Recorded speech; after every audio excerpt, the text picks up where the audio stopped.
Welcome to this session of Shadow the Scientist, Journey to the Early Solar System, observing Comet 2025 A6 Lemmon with the NASA Infrared Telescope Facility. My name is Jamika Marshall. I'm your session host and the programs manager for Shadow the Scientist. Now, Shadow the Scientist is an initiative that is brought to you by an incredible team at the University of California, Santa Cruz. Now, for this session, we have quite a few amazing science hosts. First, Dr. Warren Skidmore, who is the Deputy Director of the Infrared Telescope Facility located near the summit of Maunakea. We also have Callie Matulonis. I hope I didn't mess that up, Callie. All right. Callie Matulonis is our telescope operator and amazing tour guide. And our astronomers who are making this happen, allowing us to shadow them doing their observing run at IRTF is Mike DeSanti and Ron Vervak. Welcome, everyone. Now I'm going to stop sharing this screen and give you a beautiful view of Maunakea. And let me just switch screens here. Yes. So as you know, from hopefully from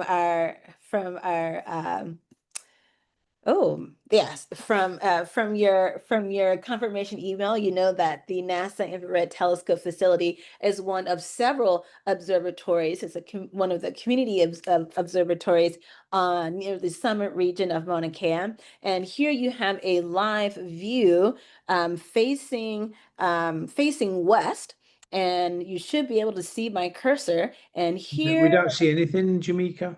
you don't see the cursor. Okay. No, So or anything, any view, just a black screen, basically. oh, you don't see oh, okay. Well, I'm not sure why that happened. I was showing a live view of Mauna Kea, and it's a beautiful day, but there's something happening that has paused observations because Callie was getting everything ready, and then all of a sudden something has changed. So Warren, welcome. Can you give us a quick introduction and tell us what's going on? What's the status right now?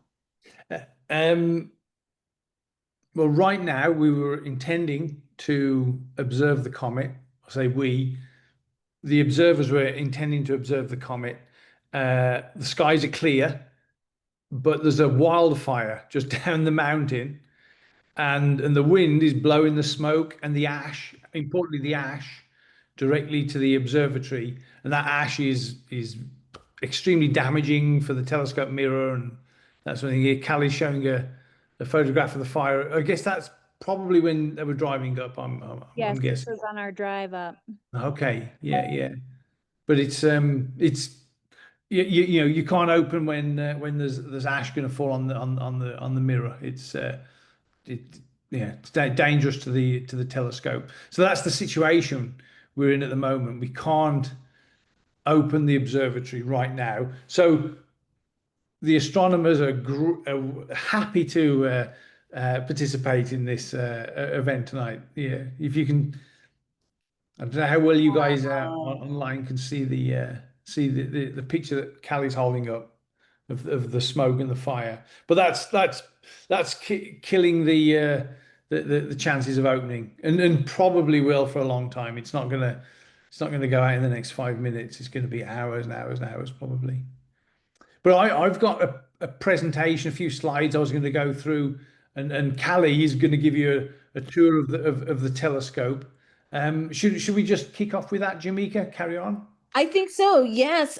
Could we let Callie give us a quick introduction and then Ron as well, and then circle Oh, back to you, Warren? that's very good. Please introduce yourselves, Callie, and then Ron. Welcome, Callie. Hi, aloha. Thanks for coming. I see a lot of familiar names on there. I am a telescope operator at the NASA IRTF. I've been working on Mauna Kea for over 21 years now. The main part of my job when I get up here is to assess the conditions, and we could see on our drive up that this wildfire might affect observing today. Other times we are looking at fog rolling in or some snow possibly. Clouds may also prohibit us. But yes, I'll be giving you a tour here momentarily, and thanks for having us, Tamika. Absolutely, absolutely. Thank you, thank you. Ron, welcome. Yeah. Hi, I'm Ron Vervac. I'm an astronomer at the Johns Hopkins Applied Physics Lab. I spend my time at the IRTF observing comets and asteroids in the infrared. And we do this for comets to look at the chemical composition of what they're made of. So it's pretty exciting when it can happen. I'm sorry that there's a fire going on right now, but hopefully we'll be able to show you some example data of what we are able to do when we can observe. Great. Thank you so much, Ron. And I will put a link in the chat to what I was trying to show, which is a live view of the summit region of Mauna Kea. So while I'm doing that, back to you, Warren. Okay, I'm sharing my screen, and I'll just start a little slideshow. Can you see the proper slideshow there? Yes, we can. Excellent, excellent. So, I'm pretty new at IRTF actually. You've been there a few months. The deputy director, Callie, is up on the summit, and she's responsible for pressing the buttons that move the telescope around. Ron is with us, but we can't open the telescope at the moment, so he's here in the talk with us. His colleague Mike DeSanti, he's in a different Zoom, watching the conditions and communicating with Callie to see what's going to happen. There's actually quite a big team of astronomers are on a separate Zoom right now. So I apologize for the lack of nice pictures, but I want to just introduce you a bit to what the infrared telescope facility is. It's a infrared optimized telescope on the summit of Mauna Kea, or near the summit, and it was built in the 1970s. I'm old enough. I grew up with the Voyager missions going out and exploring Jupiter and Saturn, and that's one of the reasons I was inspired to get into astronomy. But the IRTF was built originally to support those planetary science missions, and planetary science is still I would say the area that IRTF has the biggest impact, and that's what Ron, who introduced himself a few minutes ago, he works on comets. That's planetary science, stuff to do with our solar system. But IRTF is actually used for all kinds of astrophysical research. And I've got a bit of a long list here in this text. Quasars, the growth of supermassive black holes, and the evolution of galaxies. That's on cosmological timescales, cosmological distances way out in the universe. Exoplanets, searching, I can't say yet for signs of life, but trying to characterize the atmospheres of exoplanets. It certainly has several projects like that are ongoing. Looking at star and planet formation, these low mass stars, brown dwarfs and low mass stars are very cool objects, cool in temperature, which means they don't emit much light, but they emit a lot in the infrared. So IRTF's a very good facility for studying those. Then we get down to solar system planets, the Jupiter, Saturn, Uranus, Neptune, Pluto, Venus, Mars. It's used to study all of these. Big objects like the planets, smaller objects like asteroids and comets. And a big area on what pays the bills for IRTF is planetary defense. When the asteroids may come close to the Earth, pose a threat to the Earth, IRTF is, I can say truthfully, it's the best facility in the world for characterizing the composition, the size, the mass of asteroids, and that's very important in terms of planetary defense. if there's one that's going to hit the Earth, we want to know how much damage it could do. We need to know the characteristics of those asteroids. And because of that highly important part of the work that IRTF does, all of our funding comes from NASA's Planetary Defense program. So that's the sort of introduction to the IRTF. And this is a photograph from quite a few years ago. This is not Comet Lemmon. This is, I forget which comet it is. It's from about 15 years ago. A nice comet over the IRTF. That's IRTF at the bottom of the picture there, and with clouds below it. And I'm not going to give you more details of IRTF because right now I'm going to ask Callie to give you a little tour and describe some of the features of the IRTF. Over to you, Callie. All right. Well, I'm in two places, two Zooms at once, so that I can take my phone here in a second and walk around the facility. But from my computer screen here, you can see my desk that I'm normally sitting at. This is the control room. This is the operator's station. So you can see we have quite a few screens that I monitor throughout the day or night. And I noticed someone's question about observing in the daytime, and Ron gave a great answer. Daytime observing is my favorite kind of observing up here because I get to not change my sleep schedule. It's quite nice, but that sun can, cause some damage if I accidentally get any sunlight on our primary mirror. So I mentioned earlier, I look out for the weather, but I'm also keeping a very close eye on where the sunlight is falling when our dome is open. And so daytime observing is very exciting because I definitely don't want to burn the telescope down and make international news. So I'm observing on the edge of my seat. And so with these screens here, I am able to open and close the telescope, make sure we're accurately pointed, focus the telescope, and pretty much go wherever Ron tells me to go. Today's a very special day, a target of opportunity with this comet. Other times we'll have observers that, send us all over the sky over the course of the night.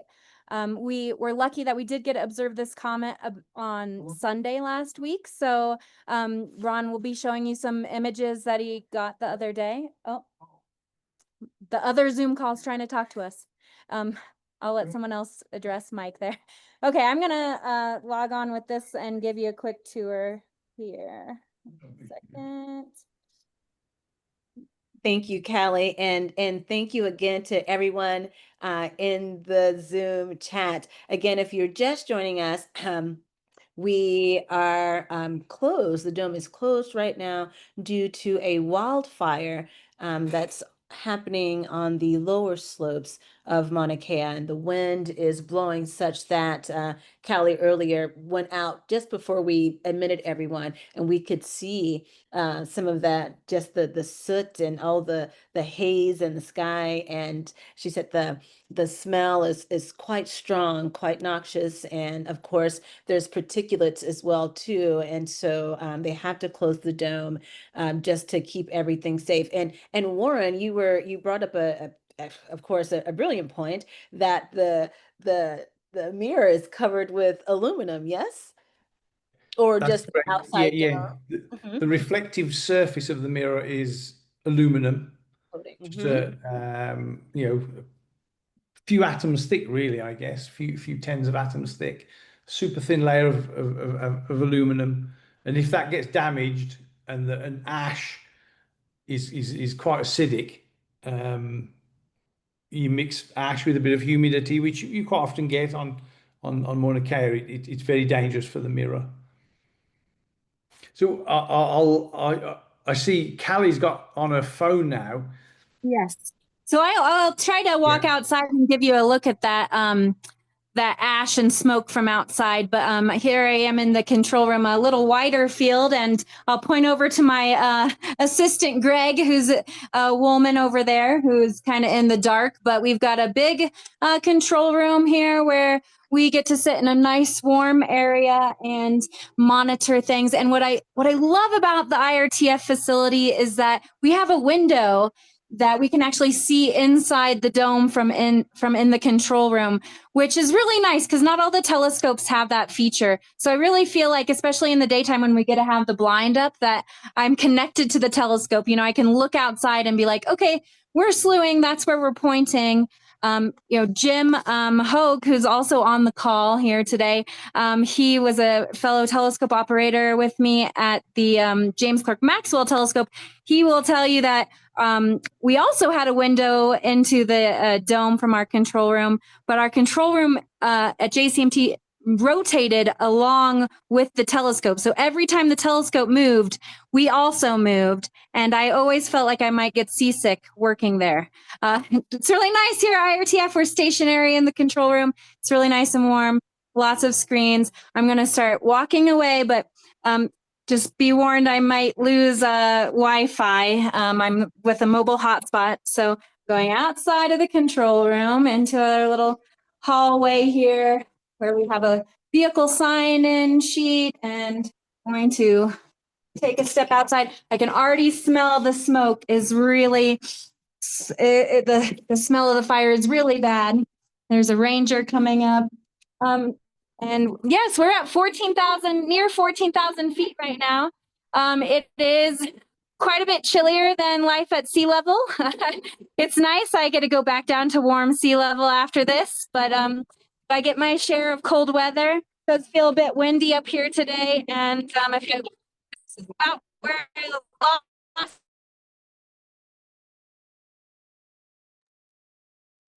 And Yeah, we've hit the Wi-Fi threshold. yeah. Yeah. And Callie, hopefully she'll pick up in a second.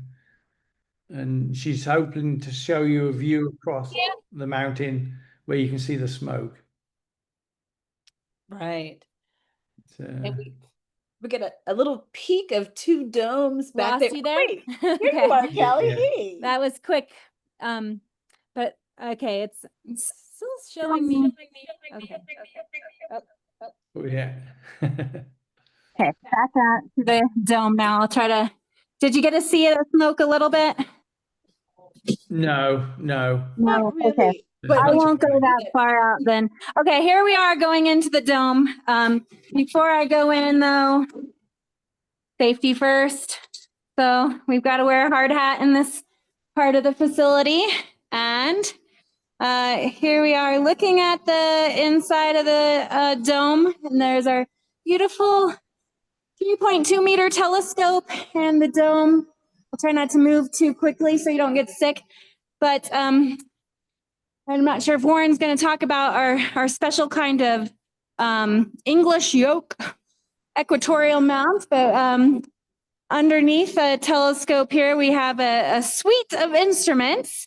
So our primary mirror is located in that big orange structure, and that is the big mirror that looks up at the stars, and then all of the light reflects up into the secondary mirror, which if you look in the middle of that truss, that circle up at near the top of the, let's see if I can point.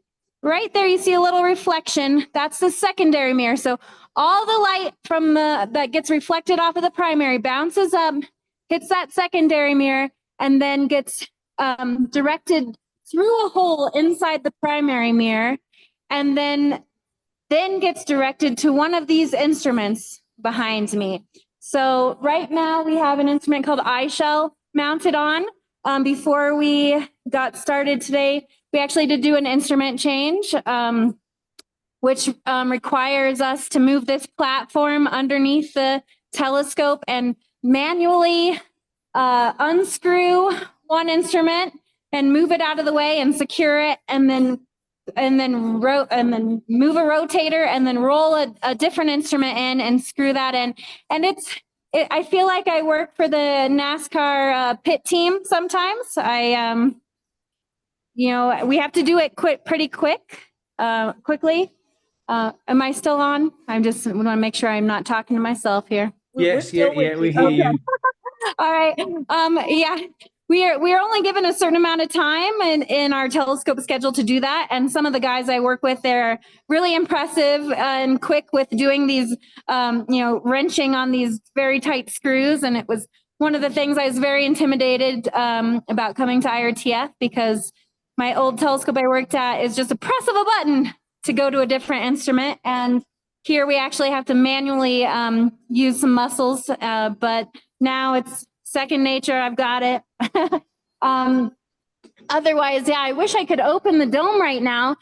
We put some very high-tech white pieces of paper on the ground when we showed up, and I had the dome open for a little bit, but we were seeing ash fall into the dome. So under those conditions, I have to protect the telescope safety and the mirror.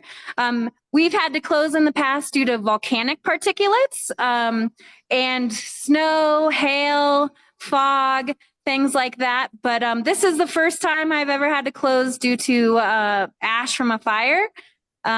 Hopefully, they're able to get it out. Any questions or anything you want me to point out while I'm in here, Warren, or anybody else? I think you pointed to where the primary mirror is. You pointed to the secondary mirror at the top of the telescope that reflects the light back down, and you pointed to the instruments. And I can take over describing those with my slides. And I guess a couple of things. You see the yellow yoke, that's the frame around the telescope, and the telescope itself. The telescope can point, pretty much to any part of the sky. The yellow yoke rotates around an axis which is aligned with the rotation axis of the Earth, and the orange part of the telescope is perpendicular to the equator, goes up and down, north and south. So those two axes of rotation allow you to point pretty much to any part of the sky. I guess another thing I'll point out while I'm in here is, I don't know if you can hear, but there's a lot of noise in here, the sound of pumps. So that's we have to keep everything cool. So there's all these big liquid nitrogen tanks, and we're constantly every 24 hours or so filling our instruments with liquid nitrogen to keep them cool. And so, a lot of things have to be working perfectly between the compressors and chillers and the software and the weather for us to actually get to observe something. So it's amazing we get as much great science as we do, which is really a lot, but it requires a lot of variables to be working perfectly. So I'll walk back inside now. We're waiting for the fire to I don't know. Thank you, Callie. I'll take over if you want from now then. Let's see. Let me so I'm just sharing the screen tour of IRTF. Let me go to the next slide. So Callie mentioned the instruments on the bottom, and I'd mentioned about solar system science. And the solar system science requires that the telescope tracks the stars, tracks the objects at different rates of motion across the sky than the stars. And that's something that IRTF is very good at doing. It can move fast. It's a very sort of powerful telescope, and it can carry the instruments tracking things across the sky as they move with respect to the background stars. That's important. But I wanted to mention these facility instruments.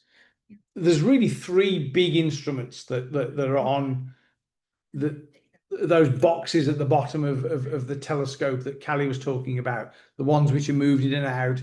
And if you need to change your instrument to do a different type of observation, that can be done quite quickly. We always schedule 30 minutes. We say, within 30 minutes, we can be doing a different type of observation. But like Callie mentioned, the guys there are a bit like the pit crew at a NASCAR, so they're pretty fast. So within 10, 15, 20 minutes max, we can change instruments and be observing. But different instruments do different things. They're all the instruments on IRTF are infrared instruments, but you can see here, so iShell is a high resolution spectrograph. I'll tell you what a spectrograph is in a minute, and an imager, and I've got the wavelength range there that it 1.06 to 5.3 microns.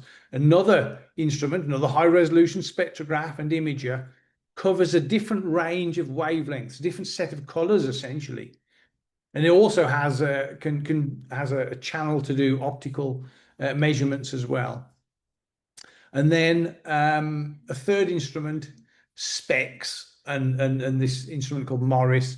That's a low resolution spectrograph, different types of measurements, different wavelength coverage. So all the instruments kind of do different jobs, and we use them for doing different types of observations. And these are all carried at the back of the telescope. This big red one, iShell, that's what's presently in the optical beam, as it were. That's what we were hoping to be using right now for looking at the comet, but we can't do that. And these instruments, they sit on the back of the telescope. They just moved into place as needed. But I don't know everyone's knowledge on the talk, so I'll just tell you a bit about what a spectrograph is. That all of these instruments are different types of spectrographs. What is a spectrograph? Well, we know that light is made up of different colors. You've all seen a rainbow. You know light is made of different colors, and we can see red, green to violet. We can see a range of colors, but light or photons have wavelengths, energies outside of what you can see with the eye. And I've got this plot here, X-rays and gamma rays, you've probably heard of that, ultraviolet, you need to put sunblock on.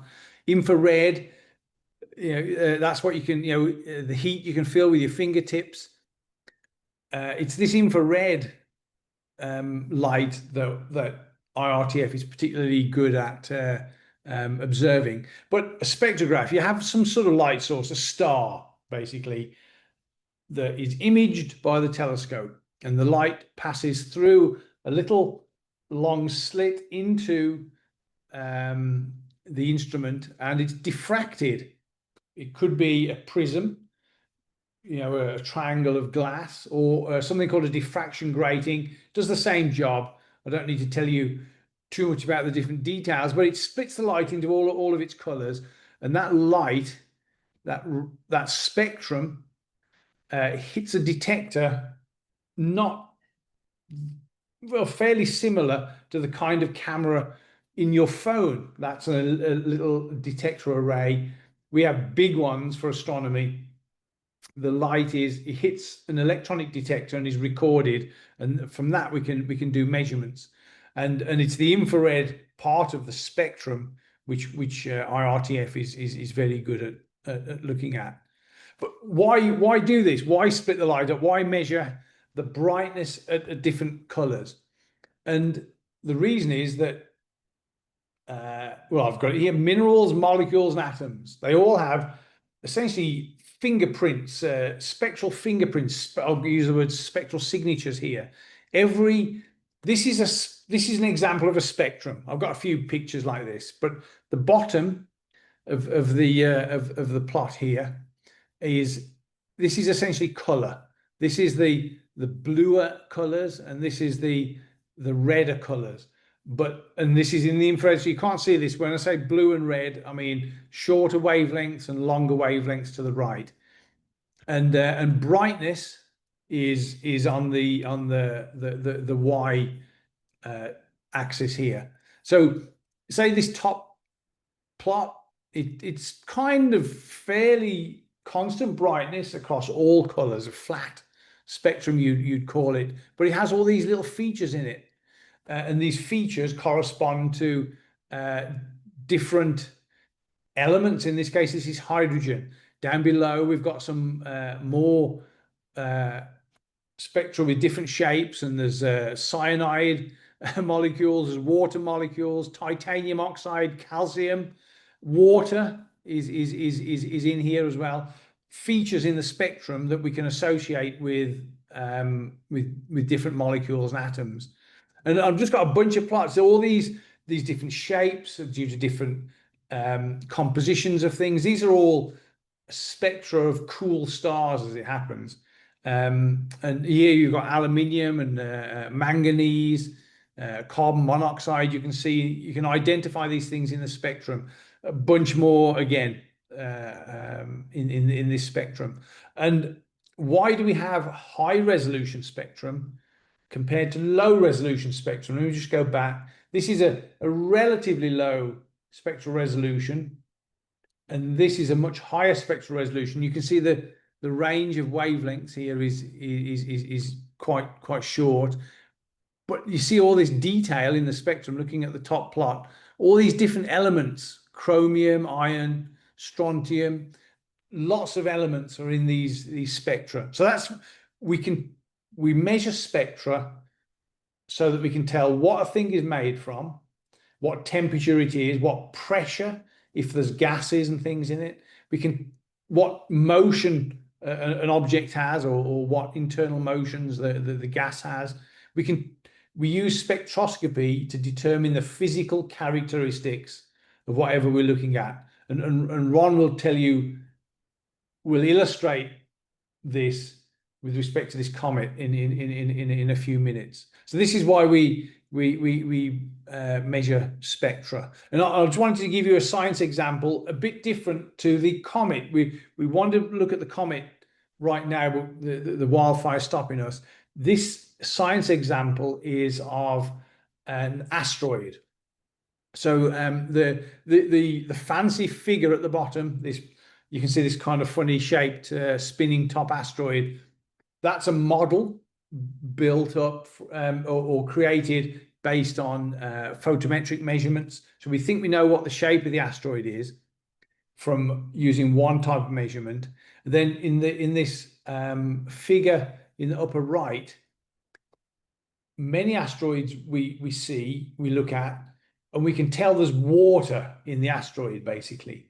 So the black dots in this plot, the black dots are from an asteroid that shows water in the spectrum. And you can see this is wavelength again at the bottom. This is this feature where the spectrum dives down, and that's due to the presence of water. This asteroid Phaethon, we don't think it has any water in it because we don't see it in the spectrum. And this is an example of how we can characterize what things are made from just from their spectrum.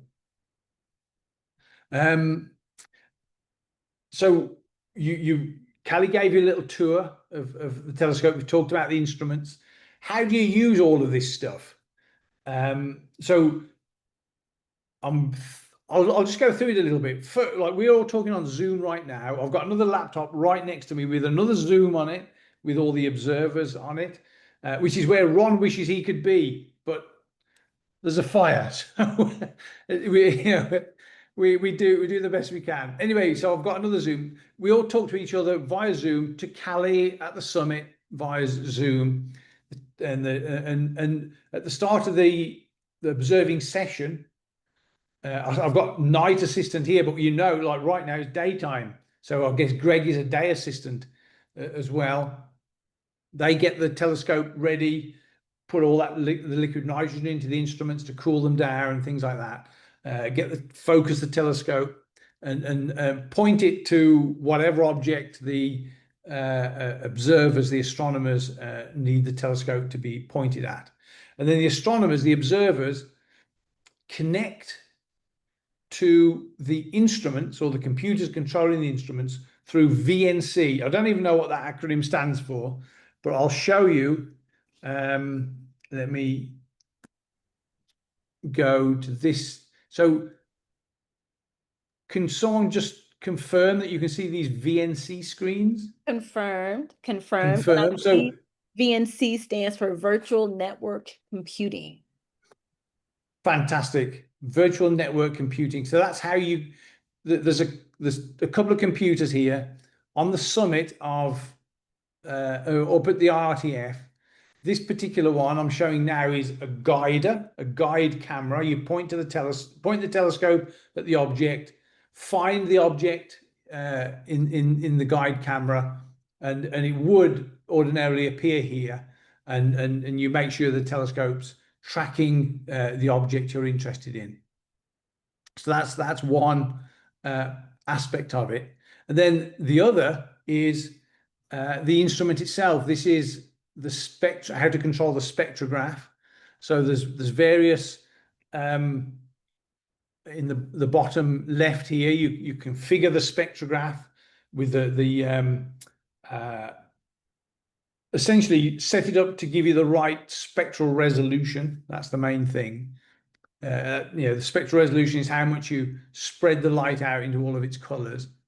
And then once you start taking images, exposing or integrating on the target, the light's coming through the telescope into the instrument, then you're recording it with the electronic detector, a CMOS detector in this case. It gets recorded in these stripes. Now this to me looks like a calibration image, a flat field. So there's a lamp in the instrument that provides a constant set illumination, and that's used for calibrating the detector, the response of the detector, and that's what I can see here. So normally you would see all these lines across here, which are the dispersed spectrum of the object, dispersed in quite a complex way. It's not just a simple linear spectrum. It's yeah, I'd go down a rabbit hole if I started to describe it too much, but I don't want to take too much time doing that.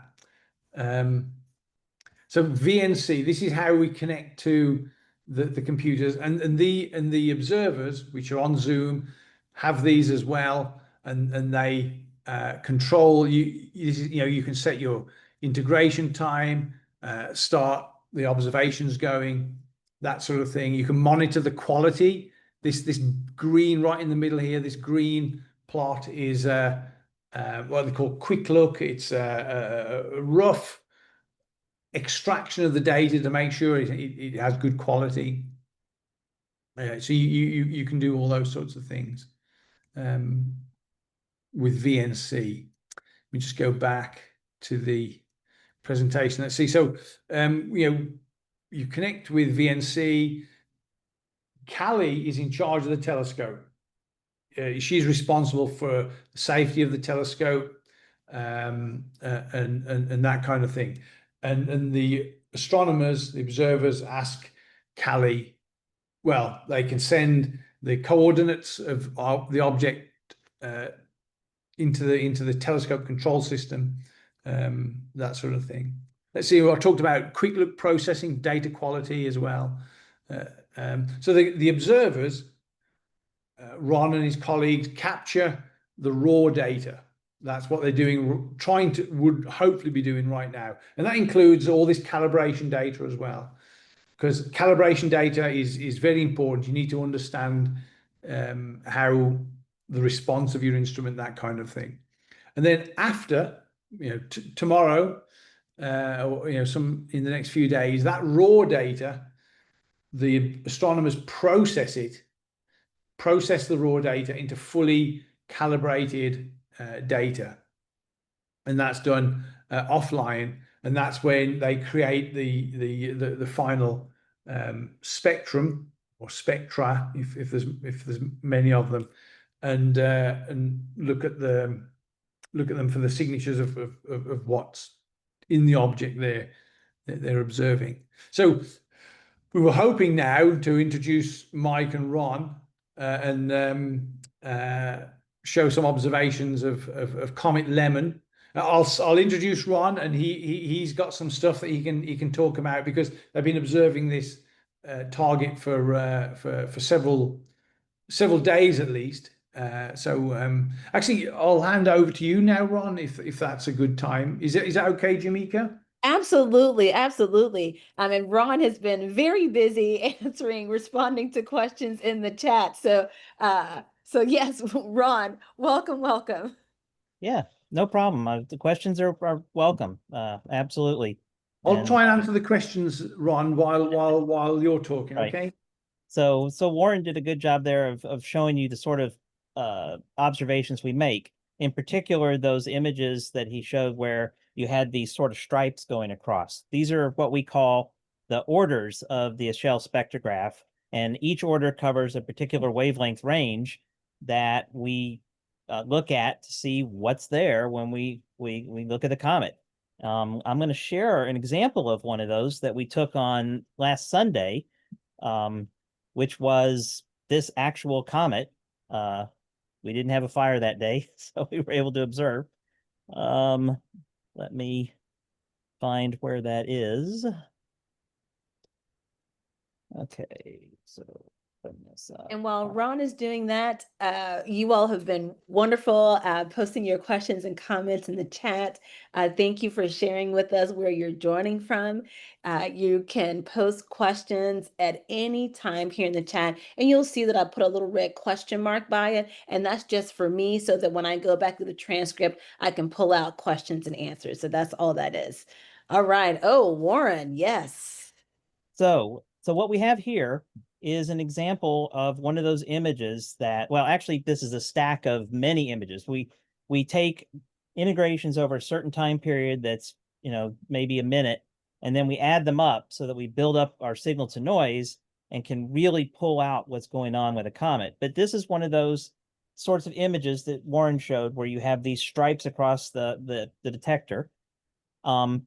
And what we do is we have a long slit. So if this pen is the slit, we put the comet over here and observe. I'll do it this way so you can see. And then we put the comet over here and observe, and we subtract the two. And the reason you do that is because you have all this emission in this Earth's atmosphere that you don't care about and you want to get rid of. And so by taking the comet in one position and then another and subtracting them, you basically get rid of anything that isn't comet. It just subtracts away. But what it does is it leaves you with a very bright line. I hope you can see my cursor. Ron, we can see your cursor, but the image is just a bit blurry. Is that what it's supposed to be? It's probably a little bit blurry just because of the quality of the image. Oh. Not the instrument image, but my picture of it, which was a screenshot. Okay. But you will be able to see the important parts. Okay. So, but if you can see my cursor, there's a very bright line and a very dark line. And that's where the comet was when we put it in those, two positions of the slit, one here and one here, and subtracted them. One of those is a positive image of the comet, and the other sort of a negative image. And so that's what the black and white and black lines are. This is where it's positive. This is where it's negative. Now, this is a comet with a very strong dust continuum, which means it has a whole lot of dust. So whereas the molecular emissions we're looking for are very precise and happen at very particular wavelengths, the dust reflects sunlight. And so it just reflects all over the spectrum. So you just get these continuous lines across the whole spectrum. As you go to longer wavelengths, it switches from a reflected sunlight to thermal emission. So the dust gets warmer as you go closer to the sun, and it emits thermally. But again, it's like a black body, if you're familiar with that term. It radiates at all wavelengths. So we get these very strong dust continual signatures in this comet. Sometimes you look at a comet, you hardly see any continuum because it has almost no dust. It's mostly gas that's coming off of it. That's a very different look than this because you wouldn't have these strong lines going across. But we don't care about that. We don't care about the dust. What we care about are the spectral fingerprints of what the comet's made of. And that's the emission from the molecules. And I think this will work if I get this.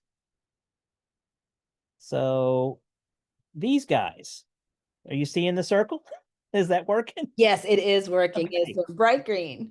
So these things that you see here, these bright bits, that black and white, because again, there's two images, two subtractions of the comet here. There's two spectra here.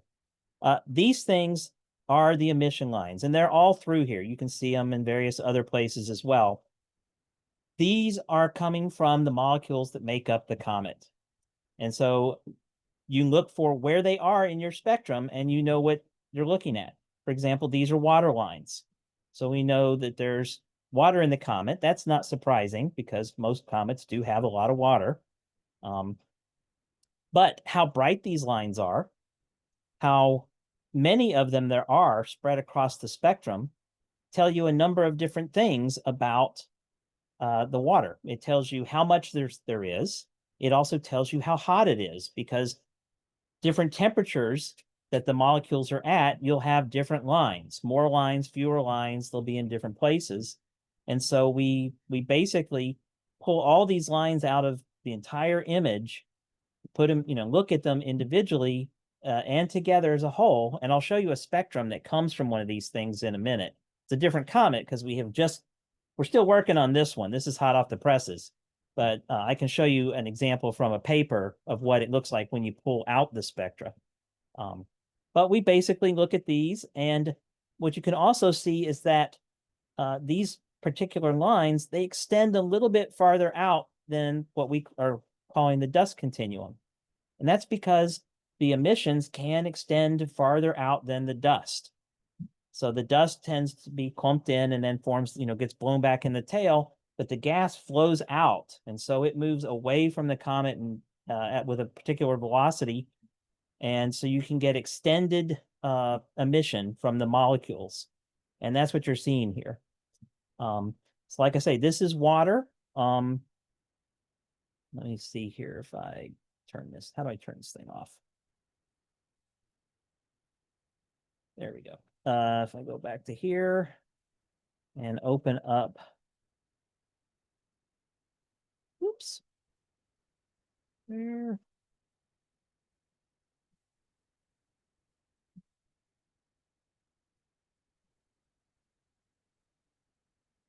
Okay, where is this? At the bottom half? Where's the bottom? Top, bottom, there. This one. Okay, let me get rid of that. How do I get rid of my line? Imitate. There. So this one is a different setting. We can set different wavelength ranges we want to probe. In this one, we're looking at, so the water lines that we were looking at before are around 2.9 microns, where micron is a measure, it's a wavelength. You may hear things like nanometers or angstroms. Microns are what your infrared astronomers work in, which is 10 to the minus 6 meters. That's why it's microns. This particular setting is looking at the 5 micron region, and these lines that you're seeing here, like this one, and then all of these, basically, these guys are carbon monoxide lines, CO. And we always get excited when we see CO for a couple of reasons. One, because not every comet has a lot of CO. This one apparently has a good bit because we see a whole bunch of these lines, and they're also bright. But the other reason is that, clear these out again, is that you have to have a Doppler shift to be able to see these lines, because what I haven't talked about yet are these gaps. And if I close this, I get my cursor back. What these gaps are places in the Earth's atmosphere that absorb out all the light that's coming in. So you don't see anything. The Earth's atmosphere can be very, what we call opaque at certain wavelengths. And there's CO, carbon monoxide, in the Earth's atmosphere. And if there was no Doppler shift, then these lines would fall right in these gaps, and we wouldn't see them at all. So we have to have a certain Doppler shift, which basically means that the comet's motion relative to Earth is either, it reaches a certain size, certain speed. In this particular comet, we are very fortunate that it has a large Doppler shift. It's about 50 kilometers per second, which translates to moving these lines from here over to here. And we usually need about something on the order of 10 kilometers per second to be able to see CO. And we were also particularly excited for this comet having such a large Doppler shift because it allows us to see methane, which we did see in another setting. And that's something we don't get to see even less often because you have to have a Doppler shift of about 30 in order to get it away from the terrestrial absorption lines. So, what you can imagine is, for the Doppler shift is, imagine you're throwing a ball at a wall. The wall's not moving. The ball bounces right back at you. So if there's no Doppler shift, ball just comes right back at you. These lines would fall in the gap. Now imagine the wall's a conveyor belt and it's moving really super fast. So it's going around really fast. You throw a ball at it, well, the ball goes off to the side somewhere. That's kind of what we're having. Our lines are getting off to the side because they're Doppler shifted. There's motion relative to where we're looking, and it allows us to see these things. So this is really exciting for us because a rich in CO comet that has a big Doppler shift, those are two things we don't always get. But we've seen carbon monoxide, we've seen water, we've seen methane. We have seen other species that are sometimes seen in comets, like HCN. There may be something like, there may be acetylene, there may be ammonia, there may be another thing we call OCS, which is an oxygen, carbon, and sulfur atom all in one molecule. That may be there. Part of the reason I say may is because this continuum is so strong that we only see the lines that are the strongest standing out against it, the ones that have extension and are really bright.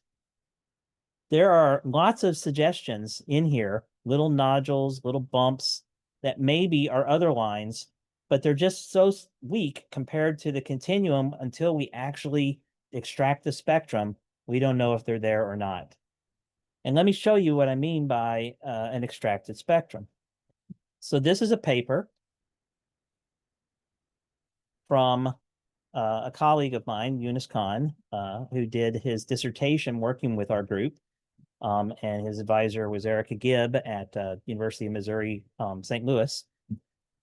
And when you go through the process of taking these images and pulling out the spectra, what you get is something like the solid lines you see here. Then we fit the continuum with a model, which is this green line, and we subtract that away. And so that gets rid of that bright white and black line, gives us just the gas emission.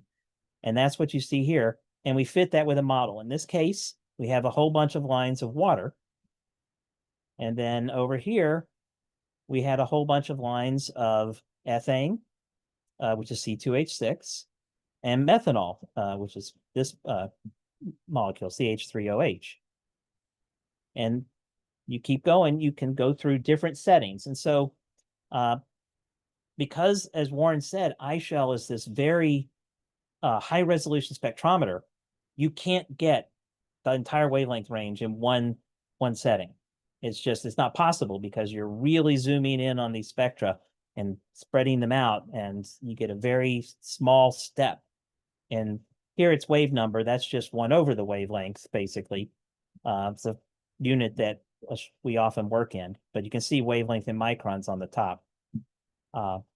In order to get the full wavelength range, you have to do multiple settings. So you basically move the grading around so that it samples all those different swaths of orders until we build up all the ones we want. And unfortunately, just because we can't get enough time in the telescope because so many other people want to use it for different things, we never ever get a full survey over all the wavelengths. It's just not possible to do with a high resolution instrument like ice shelf. So we pick strategic regions where we have learned over the years where the molecules are strongest and where we have our best shots of getting something out. And so once you have this, you are able to figure out how much of a particular molecule is there, spatially, how extended it is from the nucleus. And sometimes you'll see it's asymmetric, which could suggest that there might be some other sources of it than just coming off the nucleus itself. These molecules are basically stored in the nucleus of the comet as ices. And so when the comet warms up, as it gets close to the sun, they start to sublimate. So it's a lot like dry ice. When you take dry ice out of the freezer, well, a good freezer, not your home freezer, it'll start to give off a cloud of carbon dioxide vapor. That's basically what the comets are doing. They're just sublimating. You're getting this cloud of vapor around it. And of course, the sun can push on it. So you start to see things like the dust tail, and you'll see another thing like that beautiful comet Warren showed at the beginning also had an ion tail, which is it's when the atoms get ionized by the sun, and then they get picked up by the solar magnetic field, and they go off in a different direction than the dust. So you have one tail that follows the sun's magnetic field, and you have another tail that's usually the dust that goes in the direction anti-sunward, because sunlight is pushing the dust away. So that's why you see these two tails. And sometimes they can be, in very different configurations like this, or, even going in totally opposite directions. It all depends on how things are projected on the sky and where you're looking from. So you can get really interesting tails at times. But once we have all the molecules, we know how they're spatially distributed about the comet, then we can start to run models that explain why they're, how much is there, how it's coming off, what the dynamics of the release mechanisms are. And then if you do this over many, many, many comets, you start to build up some statistics on what they look like. And you find there are some that are enriched in one type of molecule, but depleted in another. And that gives you insight into basically the formation of the solar system, because these are leftover objects from when the solar system formed. They're very pristine because the vast majority of them have been stored way out in the Oort cloud or far out in the Kuiper belt. And so they haven't been processed nearly as much as the stuff that makes up, for example, the Earth, which has gone through so many different geologic processes and such that knowing what the Earth was truly originally made of, what the original building blocks were, it's hard to find anything like that anymore because there's been so much processing. The comets are really pristine. And so by looking at a bunch of them, we can sort of get an idea for what the conditions were like when the solar system formed. And then you can even start to go farther back, the more statistics you get, and say, some of this stuff matches up with what's in interstellar clouds that solar systems form from, and some are not. So that indicates that there might have been some processing. So you can start going farther and farther back the more you get. And of course, when you have an object like 3I, which is another comet going through the solar system right now, that we know is an interstellar comet. It came from outside our solar system. Looking at those in the same way can give you a feel for basically whether other solar systems are like ours or are they different from ours. Unfortunately, 3I is not a very good target for us. It just doesn't get bright enough in the infrared to do a good study with IRTF, which is disappointing, but there will be another one and we'll be ready. So I've been talking for a long time. I did see a lot of people typing things perhaps in the chat, and I've had no time to look at those. So I hope if there were questions I should have been answering. Warren has been diligently answering questions, Ron. No worries. But yeah, and Ron, what you just described about how the comets preserve material as it was in the early times in our solar system's history. That was one of the questions. So that was perfect, actually. Thank you very much. Yeah, was there any other questions that, I can go back through the chat, but Yeah. that I could answer? I'm not sure where they are. No worries, no worries. So Rob had a question, Sure. and Rob asked, is there an automated way to offset the spectra for redshift, or do you just look for common element patterns and see how much they shift and how much to shift? No, we can't control the shift. The Doppler shift is something that's inherent in the comet itself. And so it's just how, it's basically a relative motion between the comet and the Earth. And that is what it is. So we simply have to live with whatever the orbit of the comet gives us. And sometimes we get lucky and we get a really nice one like we have for this comet.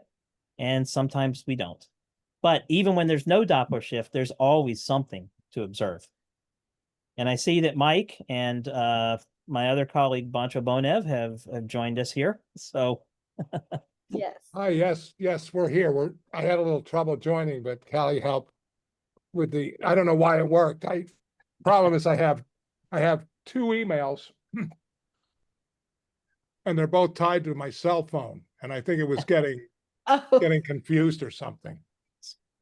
Anyway, so anyway, Mike, I have just run through, basically I showed an example of the data we took Sunday. Right.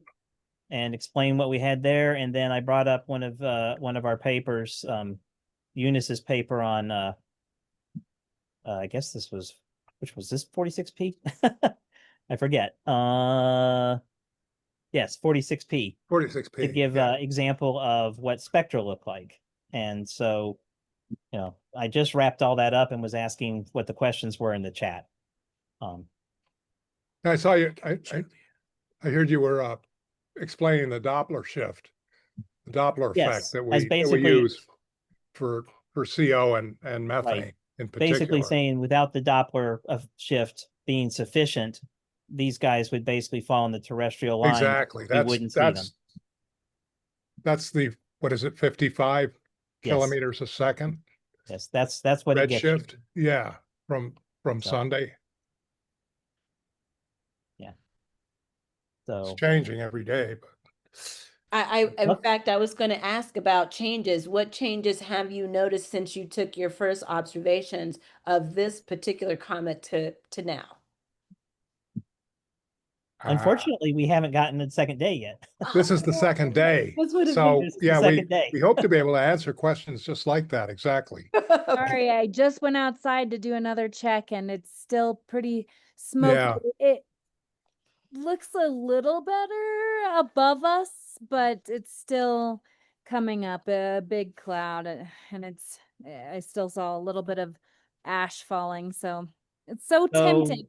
I really hate to be closed, especially on such a target of opportunity, but we are scheduled to observe it again tomorrow. So hopefully by then. Yeah, hopefully, yeah. Yeah. Tomorrow, Tuesday. So question for Callie. When you having something like this happen, and there's probably ash on the dome, does somebody get up there with a leaf blower and basically clean it off before you open it up? Yes, the day crew does have some tools, some things to blow it off. Warren, is it what do they have? Is it What's that? Video. compressed air? I don't think so. It's like It's a It's- video. I don't know what tools they have. I actually have a little video somewhere of them cleaning it that Mike just shared. If I can Stop see if I sharing can now. find So Oh, it. this is cleaning the mirror. Cleaning the mirror. The mirror. That's a bigger type of cleaning situation. Let me Wow. see. Yeah. While Callie's doing that, Warren, could you speak quickly to who the day crew are and their extremely important role in making observations happen? Well, so you saw IRTF. Callie showed you IRTF. It's a big machine. It's a very complex machine, as all observatories are. And the Well, a hard-headed woman, Oh. soft-hearted man. Sorry. Gonna trouble ever since the world began. What did I do? and Do something? There you go. Okay. Oh, that's great. There we go. This is the day crew Cleaning the cleaning the mirror. primary mirror. Oh my God. So and they actually wash the mirror. You'll see as this plays. So this is one task, and as this movie is playing, I can tell you there are many systems. There are compressors and pumps and water chillers and all kinds of things. A lot of machinery, which is actually behind the scenes, which we didn't see today, and it's essentially like a mechanical factory. Look at the mirror now; it's all soaking wet. Yeah. Yeah, Wow, and this is they're washing the mirror. And this is what keeps the mirror in really good condition. Yeah, And so technically we could be observing 24 hours a day, but there are so many mechanical maintenance things that need to take place, upkeeping and just general maintenance. So we don't do daytime observing every day of the year because we've got this day crew that comes up and keeps things in tip-top shape. Oh, Very I see. well-oiled machine here. And I will add that we are grateful that the IRTF exists to do daytime observing, For because sure. this comet, for example, would be almost completely missed if you could not do daytime observations. And that's often the case with comets, because they they show up when they show up, and if they come during the day, that's when you got to observe them. And it's the only telescope on Maunakea that does infrared observations during the day. And that is an incredibly valuable service that the IRTF is able to provide. and I would say it's one of the few in the world, not just in Yeah. Maunakea, At infrared to wavelengths. do Yeah, this type definitely. of observations, infrared observations during the day, right? So yeah, there's not many. I can think of one in Wyoming that observes sometimes during the day, and this one. It's Yeah, very that's rare, and the reason you can do that is the sky, the atmosphere is it's a gas and it's emitting all the time. It's emitting radiation. It's glowing essentially, and whether you observe during the day or the night in the infrared, it makes little difference, because in both cases you're looking through this glowing atmosphere. The background, thermal background is very high. So which is it's completely different to traditional nighttime observing. When you're looking at things that you can see with the eye, um, you're always looking through this bright atmosphere. There was something else I was going to say, but it slipped my mind. Perhaps I'll remember it as we keep talking. Well, yeah, I mean, it's a question of scattered sunlight versus thermal emission. And of course, in the visible and optical wavelengths, it's very much brighter in scattered sunlight during the day. So that's why you can't do that. And but yeah, as Warren says, the only difference between day and night, well, there are differences, but in terms of the background is mainly the temperature of the environment. If it's warmer during the day, then the background in the infrared would be a little higher, but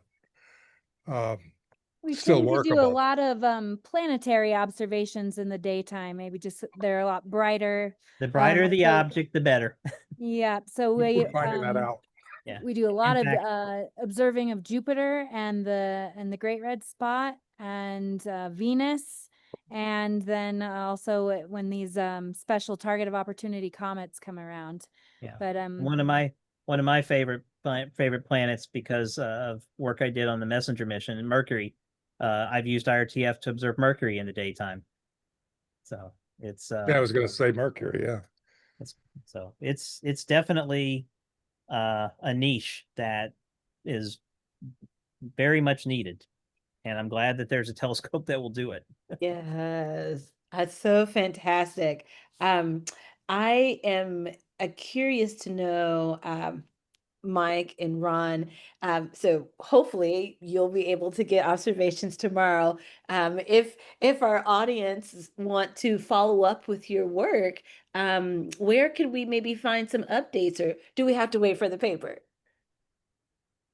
That's a good question. I mean, people, obviously there are scientific conferences that we would potentially present at before papers come out. However, those are, not open to the public and they have hefty registration fees. So, the things that we would hope to be able to do is maybe provide a science nugget to like the IRTF that they could put on their website on the front page. It's also possible that, every now and then you get popular articles that are written, but in terms of getting updates on this particular comet, I don't know. No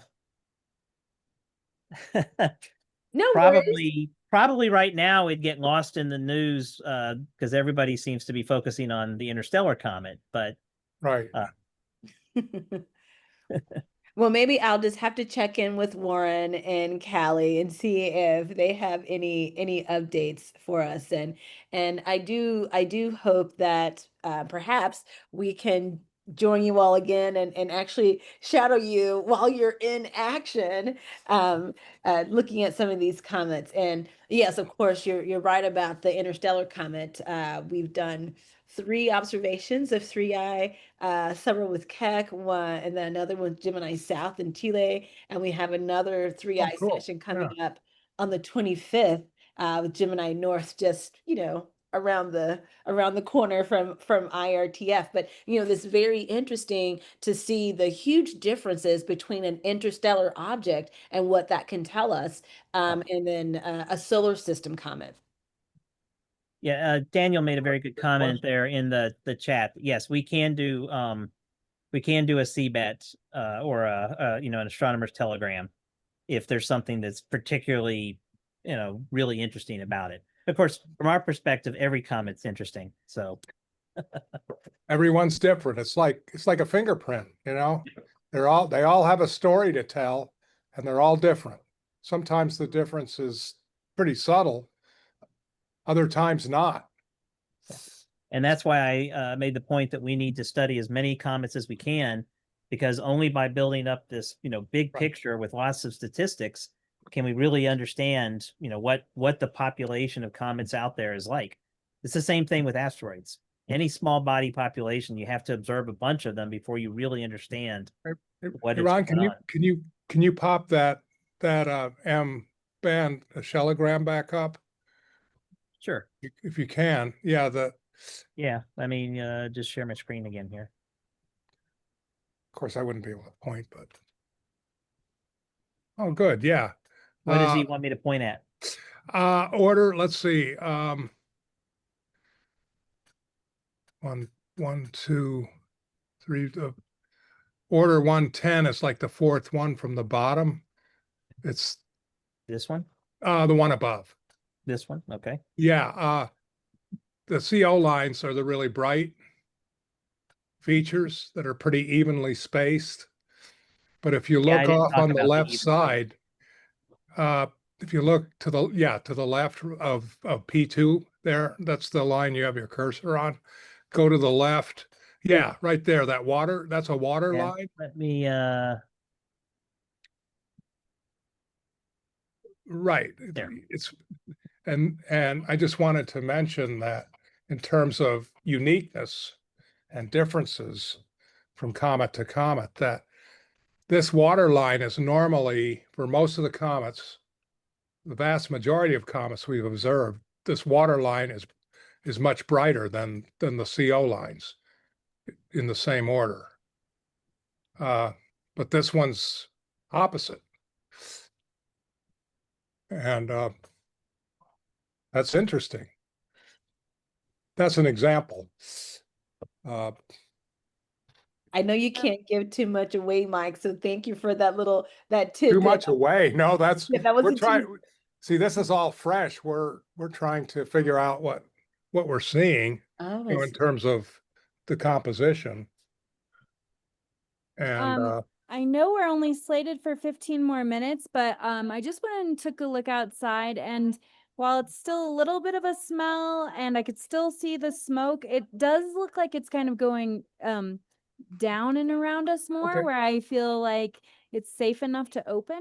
So I was going to go ahead and open the dome and give Greg here my phone so he can see the dome opening. So Are you concerned Sure, about there whatever you being, can do. are you concerned about anything on the dome shutter falling in? I will keep the mirror covers closed while I open the dome shutter and see if I see any particles falling. Okay, so Sounds good. upright, Wonderful. go inside. And Ron, could you stop sharing so we can see Callie's? Yes. Yeah, that's good. Yeah, let me find, oh, okay, let me highlight Callie's. And then actually, let me just pin.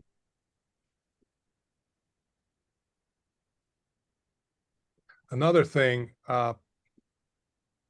is that, following runs, we try to always do a feedback form. And, it's partly what science did you get? How a lot of like, logistically, how did it go? That kind of thing. So, that's another thing that we try to provide to, inform as to how things went. Yeah. See, yeah, looks nice and clear outside. Oh, I'm glad for that. A lot better. Okay. Oh, that's great. Wow. Oh, how exciting. So now we potentially have the chance to observe. We have to do what is the hard part, which is figuring out what part of our plan we keep. Yeah, well, yeah, Bancho and I have talked a little bit about that, and we're thinking just the L prime setting, do that. Domain setting for the night. That was the main domain size. focus, I think, to cover those other methane lines, the higher R branch lines. And then maybe pick up some M band at the end, if we can keep going, whatever we can get. Okay, I'm not seeing Measure- any falling particles. So I'm gonna go ahead and open the mirror covers. Oh, thank you. And I will be trying to get a good pointing. So since the telescope hasn't been Actually- used since last night, the first thing I do after checking the weather and the conditions is I flew to a very bright star could go ahead and and try to Right. tell the telescope, sometimes we're not landing directly on it. So I have to find it and then say, okay, pointing update, this is where the bright star is. This is the pointing where the pointing You might- model. Might tell your buddy there to get out of the way before you start moving the telescope. Yeah, he's pretty Well, familiar. there's somebody in the with way? Wi-Fi. What? He might not know. I hope I'm Might not. not know how far he can go with the Wi-Fi. Set wavelength, Uh, 3.6, no, it's 3 point. Can you mute this to try to go Eric on the other side?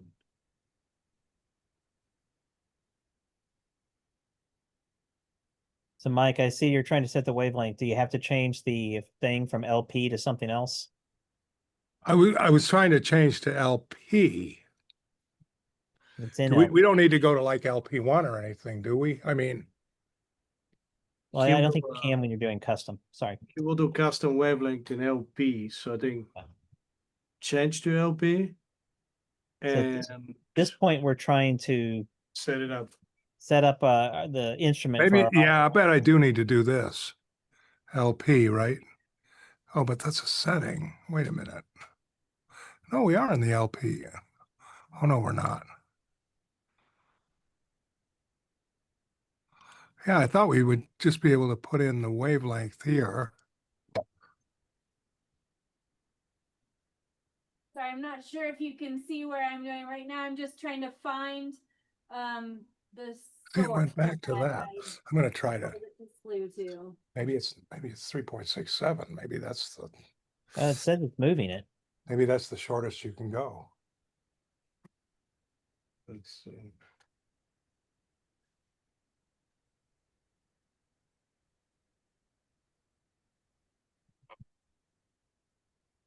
Oh, Greg is giving me I should mute here. hand signals that he's seeing particulates falling. Okay. We can mute ours here. Well, safety first. Yes. Yep. Okay.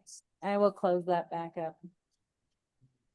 I really want this is what just drives us crazy. We're and just so tempted. Mike, We want to open. it's changing the mechanism, Mike. I wouldn't futz with it.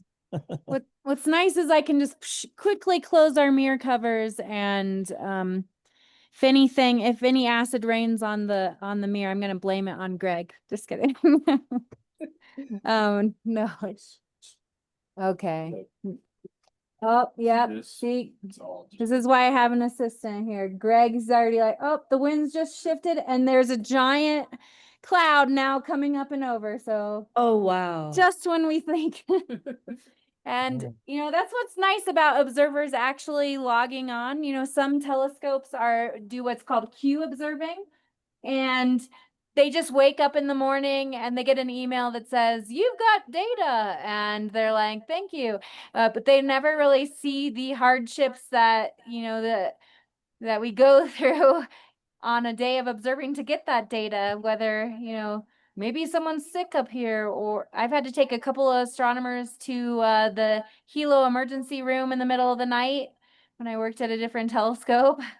That was exciting. And, just battling the weather and making sure we evacuate before the roads get too dangerous. There's definitely been accidents up here, so it's exciting. I love working at the summit. I feel very fortunate and just grateful that I get to be a part of working at such an awesome place that's very culturally, significant and awesome for sure. astronomy. I feel really lucky. And Callie, you hit a point there that, to me, the classical observing, like we do at RTF, where we log on and we control the instrument and all that, that's so much more fun than Q observing for the observers. I don't understand why any observer wants to do Q observing.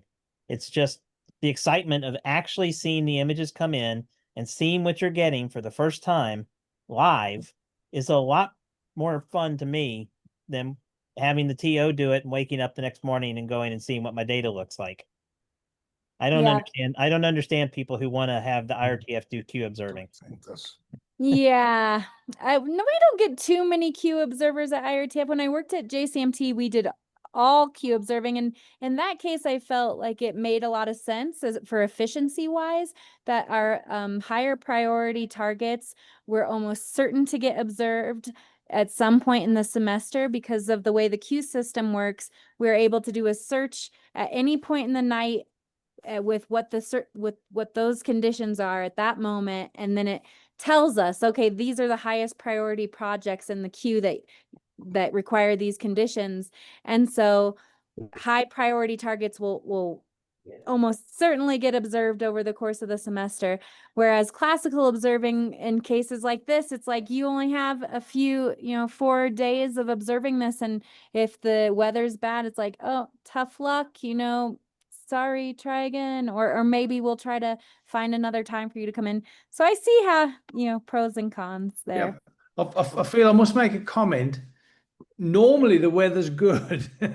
Normally the conditions are good. This isn't weather.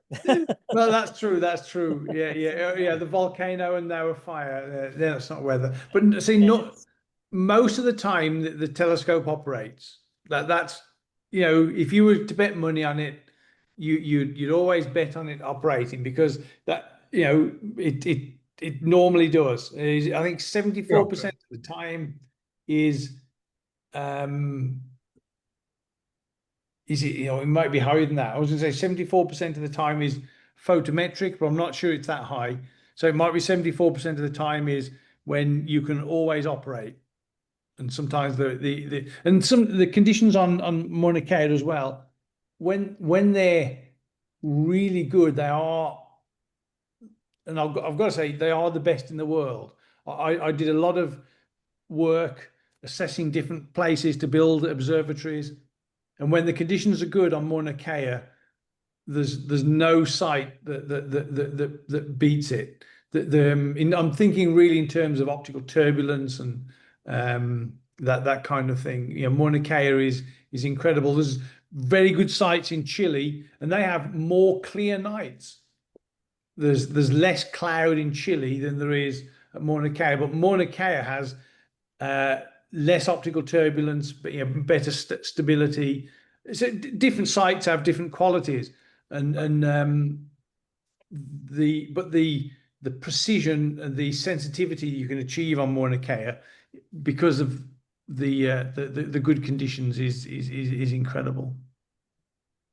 And it can change. One thing I realized, a while back, early on in my career here in the infrared, was that we would do runs at Kitt Peak also in Arizona, and that's in the desert, right? And it's southern Arizona, and so you think, yeah, that's really dry, but a good night on Mauna Kea, the water vapor, the column of water above the telescope can be less than 1 millimeter, in what would precipitate out. But at Kitt Peak, I think it's more like 4 or 5 millimeters is about as good as it gets. And most of that is, well, part of that for sure is elevation. That's only like 7,000 feet, and this is, much higher. But also, I think it's the laminar flow, right, Warren, of the winds around the islands. That's what, across the ocean, the atmosphere, the flow becomes very laminar. Yeah, and there's not much mechanical turbulence in the atmosphere. And I was the conditions impressed by that. Conditions can be very different. 12 hours ago, I was observing because I had a morning shift to do an asteroid. No fire then. So you were observing with IRTF, looking at an asteroid earlier today. Yes, 3 of them actually. Wow. Yeah. No rest for the weary. Nope. It's up at well, the weather's good. Mhm. And you have time. No, this has been a long day, but that's okay. And going back to the classical versus Q observing, there's another thing that's, at least for comet observers, is important from a classical standpoint, is we don't know what we're going to see most of the time when we look at a comet. We don't know if it's going to be enriched in this element or molecule or that one. And so we don't know how long to necessarily integrate. And if we did Q observing and said, go integrate for 10 minutes, that might be 10 minutes too short. We really have to assess the situation as we see it and integrate to the point where we feel we're getting the science we need. So it's very difficult to do some of these observations in Q mode and be efficient with it. If you gave us 30 nights in Q mode, we wouldn't worry too much about it because we could spread things around. But we don't get 30 nights. And I guess you guys might be, don't tell the others, some of my favorite astronomers to work with because you guys have the best reactions ever when you're getting data. And it does make classical observing so much more fun when the astronomers are actually like heart thing. This is for you, Callie. They're like freaking out about their data, like, whoa! I should be over here. My camera's on the other screen. Sorry. It definitely I have 2 makes monitors it and one of them's cheap. fun to come to work when we have happy astronomers. And I said it earlier when we were talking about daytime observing that Callie is the master of daytime observing at the IRTF. It's like when we have our I'll daytime. tell my husband when I get home. Just kidding. When we have our daytime observing runs, we'll let him know. Yeah, we do. Who's also a telescope operator. So, we have many telescope operating conversations. Whenever we're doing daytime and it's not Callie, it's like there was a question there. Oh, Oh, thank you. well, I have to say that this has been a very dynamic session from, oh no, it's closed because the brush fire to, wow, we get to open. And although that was just for 2 or 3 minutes, Callie and Greg, it was incredible to see the dome opening, and Greg going inside, taking us right where the action was happening was great. Plus, We call it a sucker hole. There's a term for it. Yep. A It's a sucker hole. sucker Usually hole. with the weather, but this time it got us. Just we're too excited here. Every observer knows that term sucker hole That's- all too well. I was a sucker. There's a reason for it, for that term. we all were, Callie. We all were. We were hoping against hope that that would work out. But Yeah. it was great for us. Portholes, Just that's says better. portholes. I love it. That's a nicer term. Porthole, yes, it is nicer. But this has been a fabulous session. Mike, Ron, thank you so much. Callie, Warren, it's been amazing, and I'm looking forward to having more regular sessions with IRTF. And hopefully, I'll be back in Hilo. I'll be back home tomorrow, and then hopefully in our upcoming sessions, I can perhaps join you at the summit, or maybe in the down at Kukaha'ula at the base facility in Hilo, Callie and Warren. Wow. Mhm. Our pleasure. Totally. Wish I could say I would be, but I Mike, can't. you're welcome. I'm speaking for Warren. Oh, You're yeah. welcome. Come on over. Now, we love going to the summit to observe. It's just remote observing makes it hard to, justify the funding that Yeah. it takes now. That's true. That's true. Oh, and I see, look, Ron, I see you're repping with that Maunakea shirt there. Oh, I yeah. just saw it. It's the one with the mirrors on the back. There you go. Yeah. I always try to wear one of my Maunakea shirts when I observe. Aw, Good that's luck. fabulous. Thank you. Thank you all so much. And I see a few people responded to my request to take part in our survey. This survey will let our funders know the importance of the Shadow the Scientist initiative. So please Good one. grab that link and take, it takes just about a minute to go through and answer those questions. We greatly appreciate it. I'd like to leave the last few words to wrap us up with Callie and Warren. Oh, just thanks for inviting us, Jamaica. It's always a pleasure working with Yes, you over nice the to meet years. you. And thanks, Warren, for setting it all up. And yeah, let's do some more. This is fun. Yeah, I don't have too many words. I was thinking of a couple of things. I hope the folks that have joined, who not Ron, Mike, and the audience, as it were, see. We're doing astronomy, and we're doing science, and science is rooted in measurement, in facts, and all that sort of thing. So that was the only thing I was I had in terms of parting words. Other than that, I've quite enjoyed tonight, actually. So thanks very much. Thank you. If I may say just, sorry, just something else about all this. There is a very human element here, and it's working with other people, working in teams, and working well, because these observations very often bring surprises, like today. Circumstances we cannot envision, we cannot predict. Sometimes it's related with the environment. Sometimes there might be a problem with the instrument. Very often, these objects are hard to predict exactly. And we often go in critical situation, and it's really a pleasure to work with people who can handle this together, because no matter what the pressure is, we just know how to work together. And so there is also this human element, which is not science, but it really supports science, that I have found really fulfilling, working both with the other scientists and with the telescope operators. It's a great human relationship between colleagues who can solve problems when things are hard, right? And of course, Kelly mentioned the joy, the endorphins, which are coming when we get good data as well, right? So, And I just want to say, this is This is our colleague Bancho Bonev, and he's very educationally oriented. So, I mean, that's Oh, I have a newsletter which I informally sent to teachers in our area here in Maryland, Washington, D.C. If you want to include it, it's very informal. It's just email.